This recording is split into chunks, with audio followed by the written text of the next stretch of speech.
Assalamualaikum warahmatullahi wabarakatuh. Bismillah, alhamdulillah, la haula wala quwata illa billah, amma ba'du. Bapak Ibu yang dirahmati dan dicintai Allah, mari kita terus bersyukur kepada Allah. Jadi, mari kita luruskan syukur kita. Nah, kalau sebelum-sebelumnya saya katakan, mari kita bersyukur atas nikmat karunia Allah berupa nafas, iman, Islam, ihsan. Nah, ini sekarang kita tingkatkan lagi. Mari kita bersyukur karena Allah. Jadi bukan karena nikmatnya, tapi karena Allah. Mengapa saya sebelumnya itu masih karena nikmat ya. Karena apa? Karena agar teman-teman kita yang baru gabung, yang baru ikut jamaah DNSA ini atau baru berspiritual biar nggak kaget. Biar nggak kaget. Jadi ada semacam jembatannya. Tapi sekarang mari kita tingkatkan lagi rasa syukur kita, yaitu syukur karena Allah. Jadi bukan lagi syukur karena nikmat. Jadi tanpa alasan lah, syukur itu ya karena Allah, titik. Enggak usah ditambah-tambahi biar kita tidak tidak melenceng ketauhidan kita. Selawat serta salam semoga terlimpahkan pada junjungan kita Nabi besar Muhammad SAW, suri taulatan terbaik dalam kehidupan kita menuju pada Allah SWT.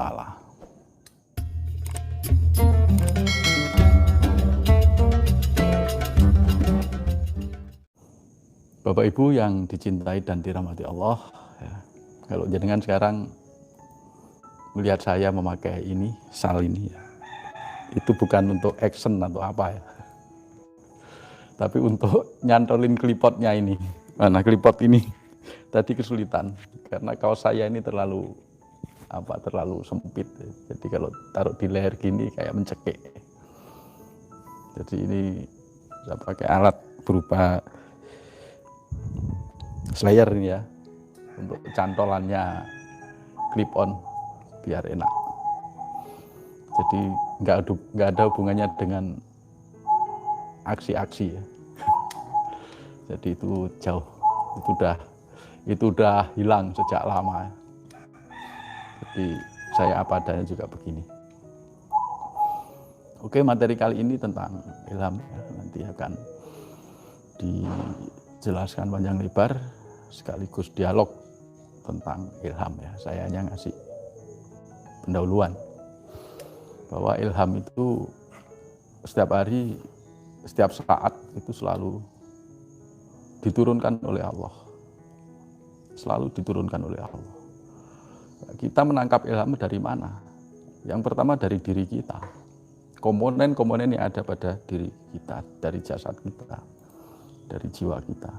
Komponen jasad itu apa ya? Dari pikiran kita.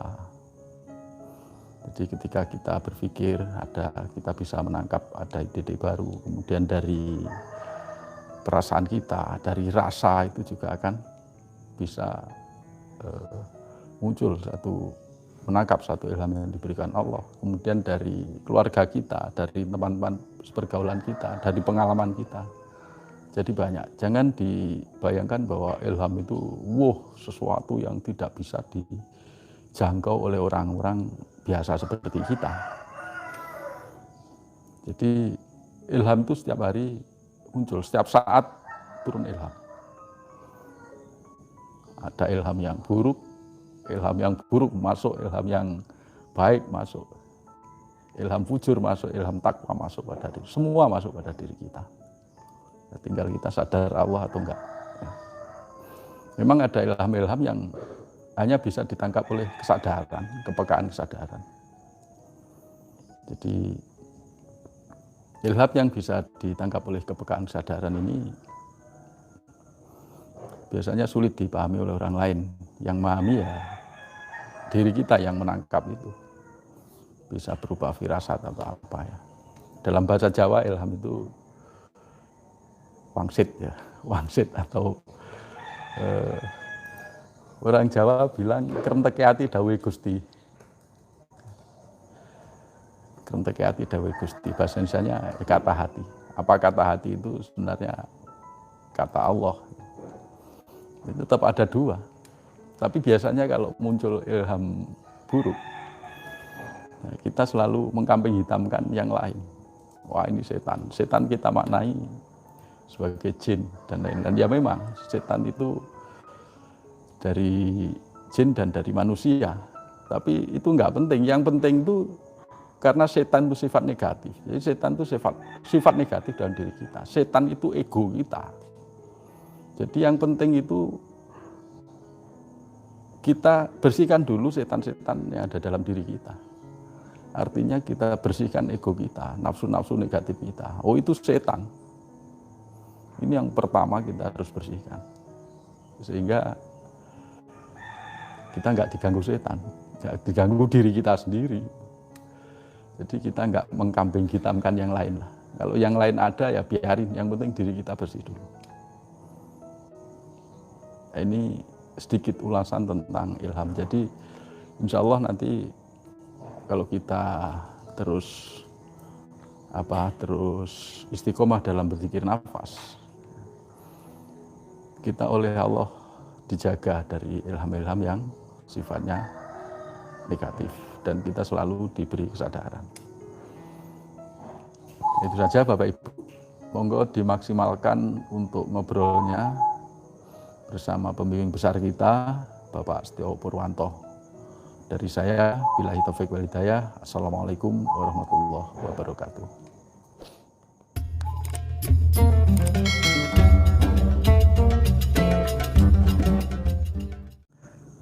Bismillahirrahmanirrahim. Assalamualaikum warahmatullahi wabarakatuh. Alhamdulillahirabbil alamin. Salatu wassalamu ala asrofil anbiya'i wal mursalin wa ala alihi wa sahbihi wa salim ajma'in. Bapak Ibu, mari kita panjatkan rasa syukur kita kehadirat Allah Subhanahu wa taala atas segala nikmat dan karunia-Nya. Salawat dan salam kita sampaikan kepada junjungan kita Nabi besar Muhammad sallallahu alaihi wasallam serta sahabat, keluarga, kerabat, dan kita sebagai umatnya. Saya ucapkan terima kasih kepada Mbah Bejo, Pak Zain yang sudah mengawali live streaming dari Padepokan Patrap, Gumpang, Kartosuro, Yayasan Solo Spirit Islam. Bapak Ibu, materi kita kali ini adalah tentang ilham. Ya, beberapa waktu lalu saya juga sudah menjelaskan tentang ilham. Jadi pengertian selama ini bahwa ilham itu adalah sesuatu yang tadi disampaikan Mbah Bejo itu sesuatu yang wow. Wah, aku dapat ilham. Apa? Wah, saya harus bertapa di makamnya Mbah A. Wah, enggak ada itu ilham kok bertapa, itu enggak ada. Ilham itu pasti berkaitan dengan amanah yang sedang kita jalankan. Ilham baik itu, nah kalau ilham buruk, ilham jahat itu pasti bertentangan atau berlawanan dengan amanah yang sedang kita jalankan. Misalnya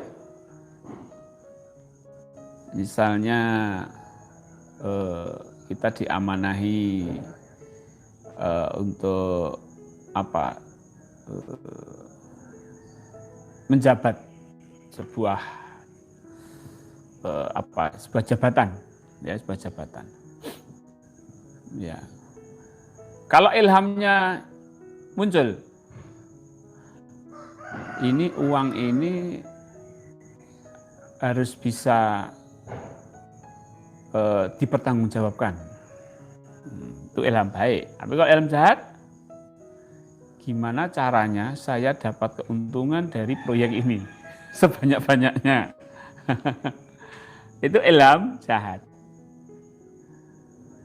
Dan ilham jahat, Bapak Ibu, ilham jahat itu kalau sudah masuk, kalau kita tidak melakukan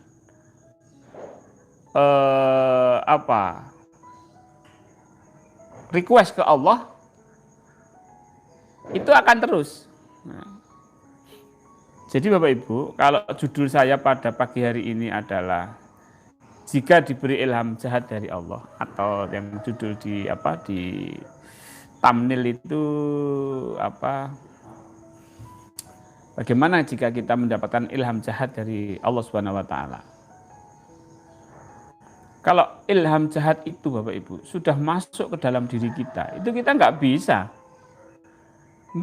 keluar dari ilham jahat itu sebelum Allah mengambil ilham jahat itu dari diri kita dan mengganti menjadi ilham baik.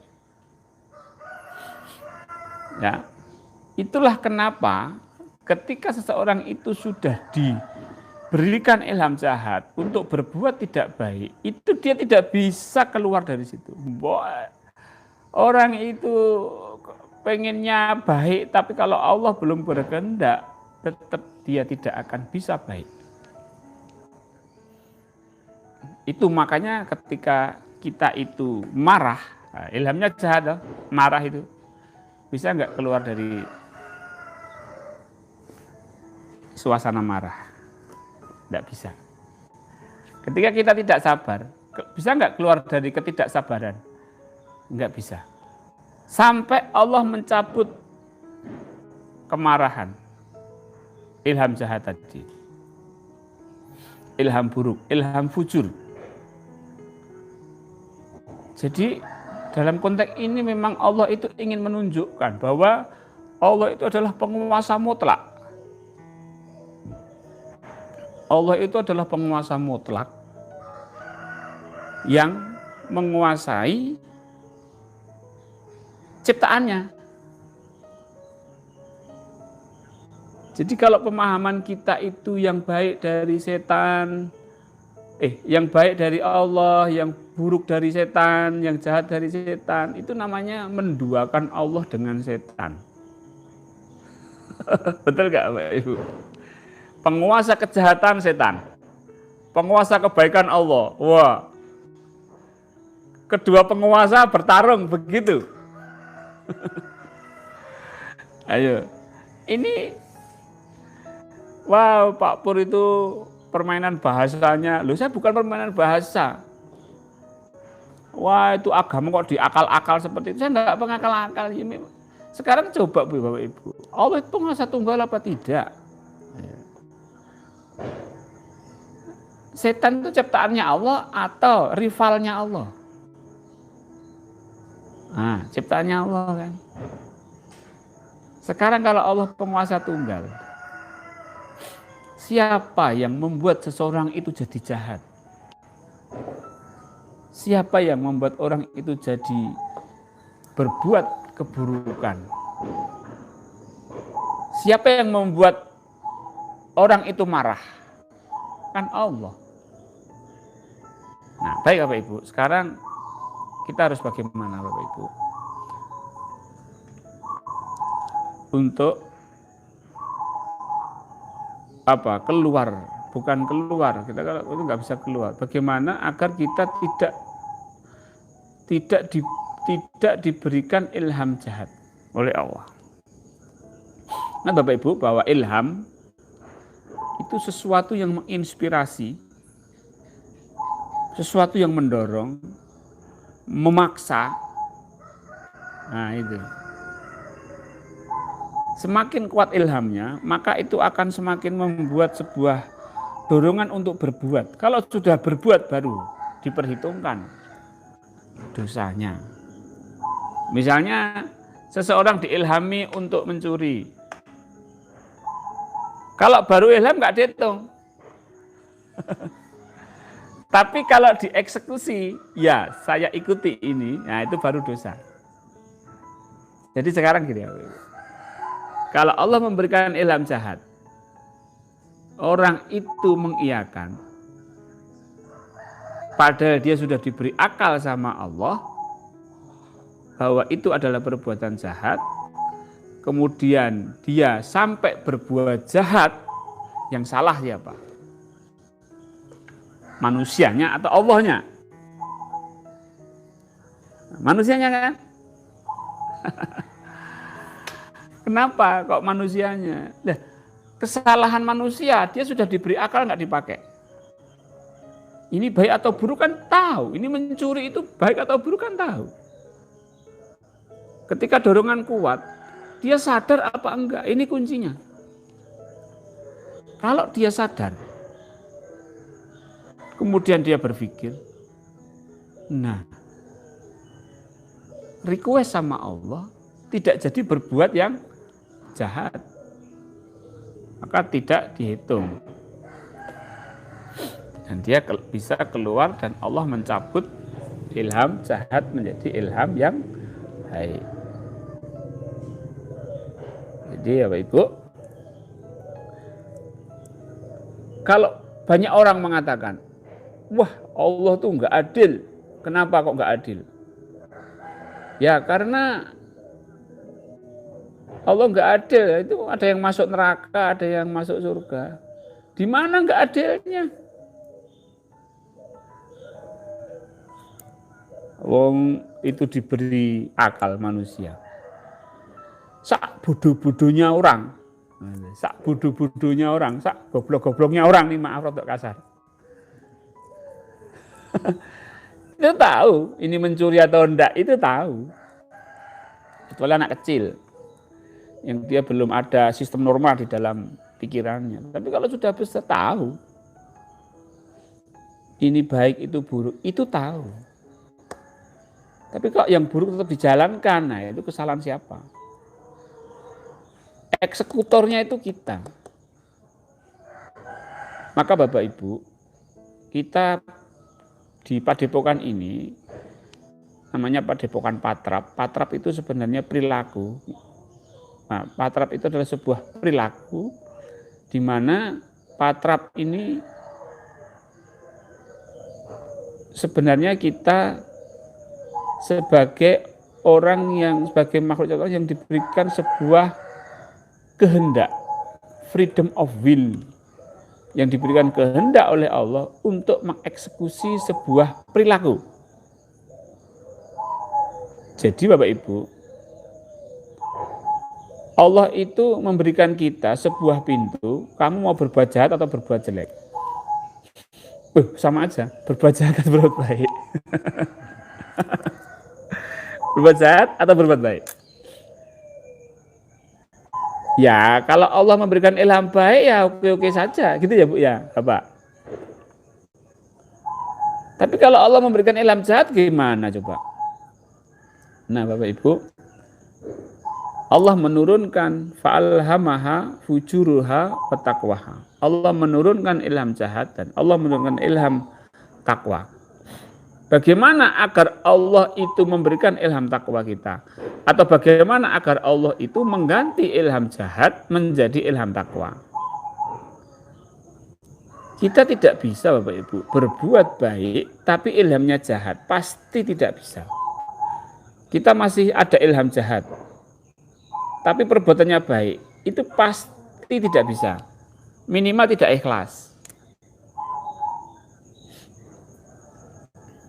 Minimal tidak ikhlas.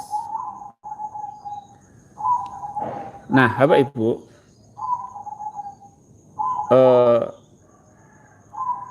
kenapa kita itu menjalankan ibadah itu berat? Sholat wajib berat, puasa berat. Itu karena masih ada ilham jahat yang Allah berikan kepada kita dan tidak kita requestkan ke Allah untuk diganti menjadi ilham baik. Oke. Yang pertama, bagaimana caranya agar nanti kita bisa langsung ke diskusi. Ketika Allah mengilhamkan jahat kepada kita, yang pertama kita harus sadar dulu Bapak Ibu. Sadar Allah, itu yang penting. Saat jahat-jahatnya ilham, kita harus tetap berpegangan pada kesadaran. Kesadaran bahwa sadar Allah. Sejahat-jahatnya ilham, kita harus selalu sadar Allah dulu. Itu kuncinya. Jadi program kita tentang sadar Allah di NSA, Dzikir Nafas Sadar Allah itu suatu hal yang sangat penting untuk perilaku kita. Karena ini akan menjaga pintu gerbang pertama untuk berbuat maksiat itu adalah sadar Allah. Minimal antivirus ya, sadar Allah itu merupakan antivirusnya itu. Dia akan, sistem imunnya akan memprotek dulu. Tapi kalau sadar Allahnya lemah ya bobol. Maka sering dzikir terus sadar Allah, dzikir nafas, hu Allah, hu Allah, hu Allah. Dan kita sadar Allah.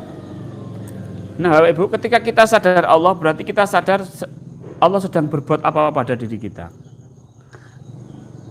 Ketika kita berbuat jahat, ada ide untuk berbuat jahat. Tak gitu. Ada ide untuk berbuat yang tidak baik. Nah, kita sadar. Misalnya kita malas. Ya, musim lockdown ini kan banyak orang malas. Ya. Ketika malas masuk gitu untuk mengerjakan sesuatu amanah, kalau kita sadar Allah, maka kita request sama Allah. Jadi setelah kita sadar, oh iya. Nah, Bapak Ibu, ketika ada ilham jahat, itu jangan ditolak. Wah, ini kan aneh. Ada ilham jahat tidak boleh ditolak. Jangan ditolak, itu pemberian dari Allah. Tapi ngomong saya belum selesai loh ya. Jadi orang itu kalau teridekan, terilhamkan jahat, itu diterima. Loh, ini syarat. Saya berarti sadar Allah, menyadari ilham jahat. Yang langkah selanjutnya adalah menerima ilham jahat itu. Misalnya malas, ya Allah. Malas ini saya terima. Terima.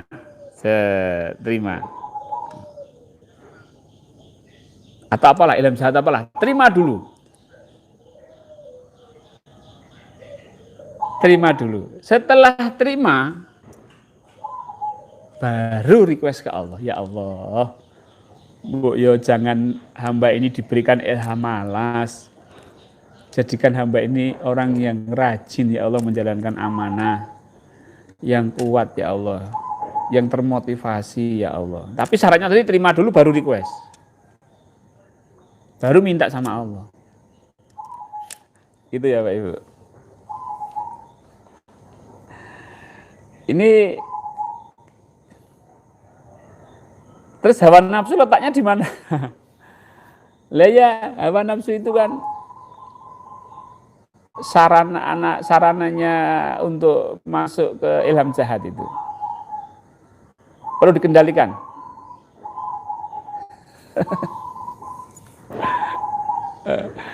Ini maaf, saya agak beda lagi dengan Bapak Ibu kalau misalnya masih mengendalikan hawa nafsu.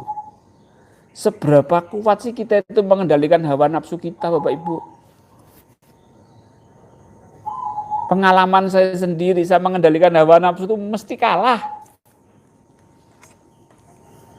Saya mikir ini gimana, hawa nafsu ini katanya suruh mengendalikan hawa nafsu, mengekang hawa nafsu, kalah terus saya. Berarti ini bukan cara yang efektif. Kalau ada orang mengatakan kendalikan hawa nafsu, manajemen nafsumu, caranya gimana coba? Ayo.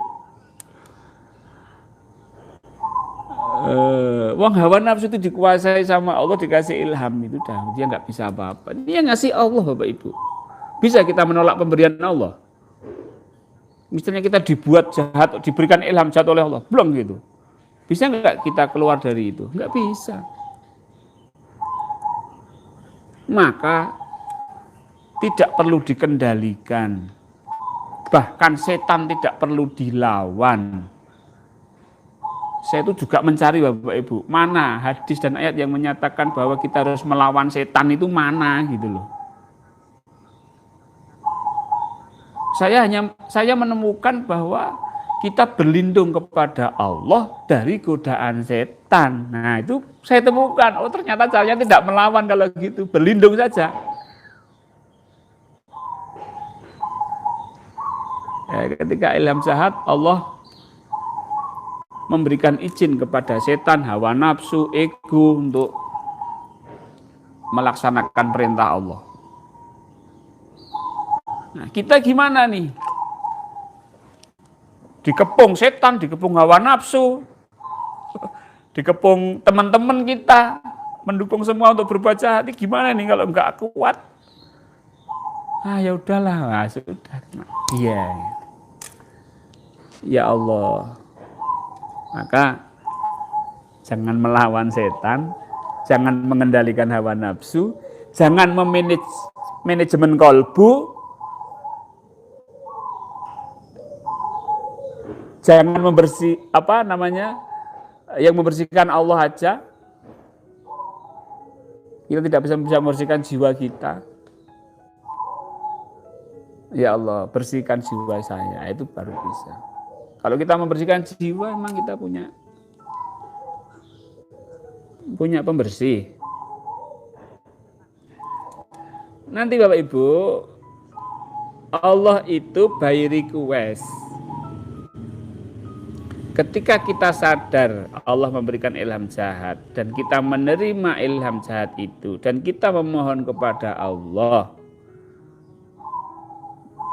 maka Allah itu maha pemurah, maha pengampun, maha pengasih. Pasti diambil itu ilham jahatnya. Kalau orang itu sudah dicabut ilham jahatnya, mau berbuat jahat juga nggak bisa Bapak Ibu. Jadi saya kira kalau kita mengetahui cara seperti ini, orang menjadi baik itu mudah. Orang mau berbuat baik, orang mau menjadi orang soleh itu mudah. Jadi begini Bapak Ibu, kalau kita ingin jadi orang jahat, ya ikuti ilham jahat. Kalau kita ingin menjadi orang baik, ya request ke Allah dulu, minta ilham baik, kemudian ikuti ilham baik. Gitu loh. Atau kalau sudah ada ilham baik, ya tinggal diikuti saja sudah. Kan mudah. Coba Bapak Ibu kalau harus menjadi orang soleh, orang baik itu harus belajar tasawuf, belajar ilmu tazkiyatun nafs. Kitabnya segini-gini Bapak Ibu. Blenger bahasa saya. Blenger itu gimana?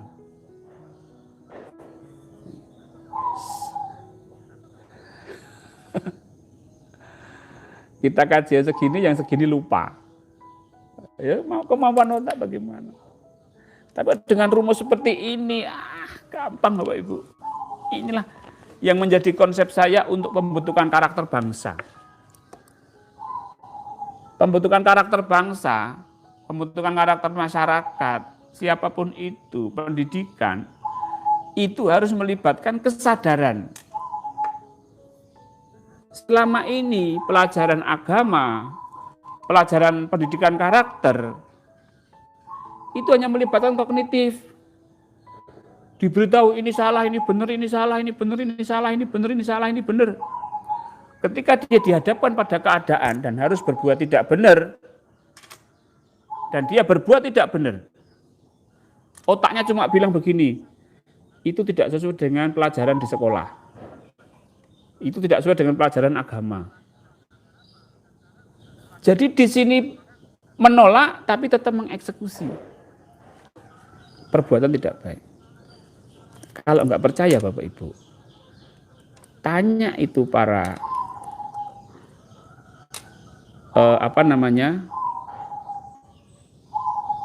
orang-orang yang di penjara misalnya. Dulu masuk penjara karena apa Pak? Ya karena mencuri. Nah, misalnya.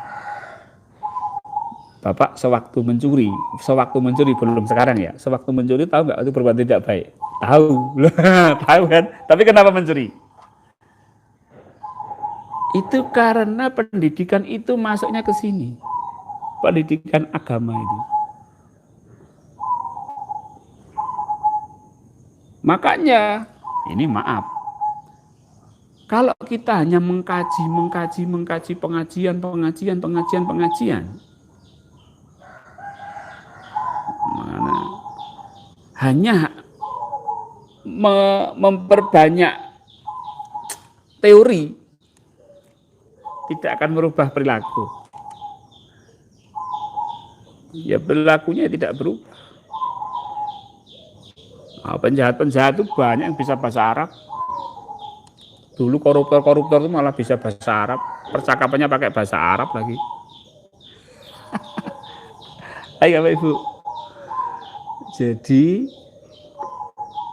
apa? Ini konsep yang saya anggap masih baru. Pendidikan karakter bangsa, pendidikan karakter ini itu harus melibatkan unsur kesadaran. Nah, sadar berbangsa ya, sadar beragama, itu penting. Sadar Allah, itu penting. Oke Bapak Ibu, kesimpulannya apa? Ketika Allah memberikan ilham jahat, maka yang pertama kita harus sadar Allah. Yang kedua harus menerima ilham jahat itu. Yang ketiga kita harus request ke Allah. Ya Allah, hamba mohon jangan Engkau berikan ilham jahat pada diri saya. Rubahlah menjadi ilham baik. Ya Allah, dengan rahmat-Mu ya Allah. Terus begitu. Selama ilham jahat masih ada di dalam diri kita, terus mohon sama Allah. Nah, gitu. Tapi kalau orang itu diberi ilham jahat sama Allah dan mengikuti, ya sudah selesai. Dosa, masuk neraka, sudah. Ini yang sering. Pak, saya sudah ditakdirkan Allah untuk menjadi orang jahat. Ya sudah, jahatlah kamu selamanya.